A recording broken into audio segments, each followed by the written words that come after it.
નમસ્કાર, અમારી news channel news for Kathiawad ને લાઈક કરો, શેર કરો અને સબસ્ક્રાઇબ કરો. News for Kathiawad. નમસ્કાર.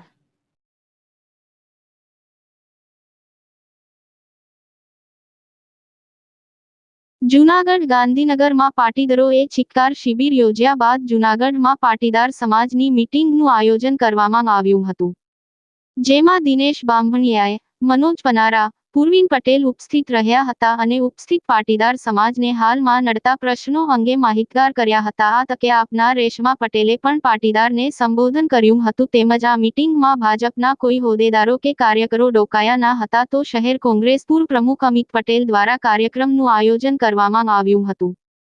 મીટિંગમાં ઉપસ્થિત રહેલ દિનેશ બાંભણિયાએ જણાવ્યું હતું કે અમારા હાલ 3 મુદ્દા છે, જેમાં લગ્ન નોંધણીમાં માતા પિતાની સહી, દીકરીની વય મર્યાદા વધારવી તેમજ ઓનલાઈન ગેમિંગ પર સંપૂર્ણ પ્રતિબંધ સાથે ઝવેરી કમિશનને આર્થિક રીતે નબળા વર્ગ માટે 10% અનામતની જોગવાઈ કરવામાં આવે.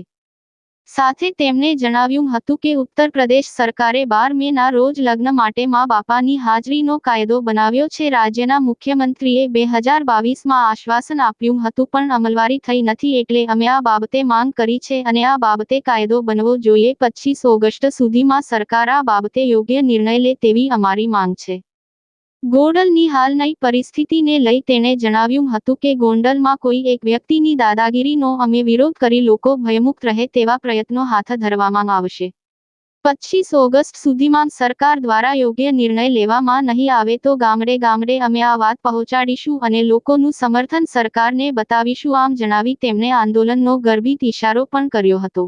હું દિનેશ બાંભણિયા છું, પાટીદાર કાર્યકર્તા છું અને આજનો વિષય જૂનાગઢ ખાતે પાટીદાર સમાજ દ્વારા જે હાલની પ્રવર્તમાન પરિસ્થિતિઓ છે તેને લઈને એક મિટિંગનું આયોજન કરવામાં આવ્યું છે. સમગ્ર જૂનાગઢ વિસ્તારના આગેવાનો અને કાર્યકર્તાઓ દ્વારા આ મિટિંગનું પ્રથમ આયોજન અહીંયા 3 મુદ્દાઓને આધારિત થયું છે કે ગુજરાતમાં લગ્ન નોંધણીમાં માતા પિતાની સહમતિ ફરજિયાત કરવામાં આવે, દીકરીના ઉંમરમાં પણ વય મર્યાદામાં પણ વધારો કરવામાં આવે. બીજી વાત એ છે કે ઓનલાઈન ગેમિંગ અને વ્યાજખોરીના દૂષણમાંથી સમાજના તમામ લોકો, દરેક સમાજના બાળકોને બચાવવા માટે સરકાર એની કડક કાર્યવાહી અને કાયદાઓ અમલમાં લાવે. એમાં ઓનલાઈન ગેમિંગ સંપૂર્ણપણે પ્રતિબંધિત કરવામાં આવે. ત્રીજો મુદ્દો અમારો છે આર્થિક રીતે નબળા વર્ગ માટે ગુજરાત સરકારના ઝવેરી કમિશનના રિપોર્ટના આધારે પંચાયતી રાજની અંદર 10% અનામતની જોગવાઈ પણ કરવામાં આવે. સાથે અમારી ચિંતન શિબિરમાં જે અન્ય 10 મુદ્દાઓની ચર્ચા થઈ છે તે બાબતે સમાજના આગેવાનો અને લોકો વચ્ચે ચર્ચા કરીને અને જનજાગૃતિ અભિયાનના આ પહેલો દિવસનું જૂનાગઢમાં આયોજન કરવામાં આવ્યું છે. ખાસ કરીને દિનેશભાઈ જોવા જઈએ સીએમ સાહેબે કીધું છે આજે 43 જેટલા ધારાસભ્ય મિનિસ્ટર છે.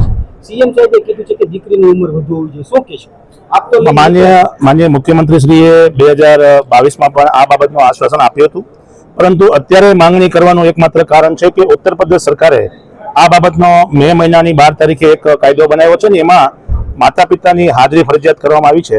એટલા માટે અમે સરકાર પાસે દરેક સમાજના અત્યારે જે પીડિત પ્રશ્નો છે અને દરેક સમાજને, દરેક પરિવારને આ પજવતો પ્રશ્નો છે એના માટે ખાસ અમે મુખ્યમંત્રીશ્રીને અને તમામ ધારાસભ્યો હોય કે પ્રતિનિધિઓ હોય કે સંસ્થાના કોઈ પણ વડા આગેવાનો હોય એમની સાથે રહીને આ બાબતની જાગૃતિ લાવવા માંગીએ છીએ. કારણ કે અમે પ્રેમ લગ્નની વિરુદ્ધમાં નથી, પણ પ્રેમ લગ્નના નામે થતી વિશ્વાસઘાત અને છેતરપિંડીની સંપૂર્ણપણે વિરુદ્ધમાં છીએ અને આ બાબતે કાયદો બનવો જોઈએ. 25/8/2025 સુધીમાં સરકાર આ બાબતે યોગ્ય નિર્ણય લે એવી અમે સરકારને રજૂઆત કરીએ છીએ અને આ અમારું અભિયાન છે. આ કોઈ સરકાર, સિસ્ટમ કે સંગઠનની વિરુદ્ધમાં કામ નથી, પરંતુ સમાજની એક અત્યારની જરૂરિયાતવાળી વસ્તુને લઈને અમે સરકાર સામે માંગણી કરી રહ્યા છીએ. ગોંડલ બાબત પ્રશ્ન કેમ નથી ઉપસ્થિત? ગોંડલ બાબતે પ્રશ્નો ઉપસ્થિત થયા છે અને હું આજે પણ કહું છું કે ગોંડલમાં ભયમુક્ત લોકો રહી શકે એ બાબતની અમે મુવમેન્ટ ચલાવી છે અને અમે ચલાવીશું. અને ગોંડલમાં કોઈ પણ વ્યક્તિની સિંગલ દાદાગીરી કે કાયદાની વિરુદ્ધમાં કંઈ પણ પ્રવૃત્તિ થતી હોય તો એને અમે સંપૂર્ણપણે વિરોધ કરીશું. ખાસ કરીને જોવા જઈએ તો આવનારી ચૂંટણીને લઈને જે આંદોલન શરૂ થયું, આજે ચિંતન શિબિરો ચાલે છે અને ભાગ થઈ શકે છે. આ આંદોલન નથી, આ અભિયાન છે. અત્યારે રજૂઆતના સ્ટેજમાં છીએ. સરકાર આ બાબતે અમને અમારી વાતનું સમર્થન અને લોકોનું સમર્થન અમે સરકારને બતાવી રહ્યા છીએ કે દરેક સમાજ, દરેક વર્ગ અને દરેક પરિવાર આ બાબતને લડી રહ્યું છે. મેં આપને કીધું એમ કે આ દરેક વિચારધારાના લોકો દ્વારા આયોજન કરવામાં આવ્યું છે અને કોઈ પણ સંગઠન કે સરકાર કે સિસ્ટમની વિરુદ્ધમાં આ કામ નથી.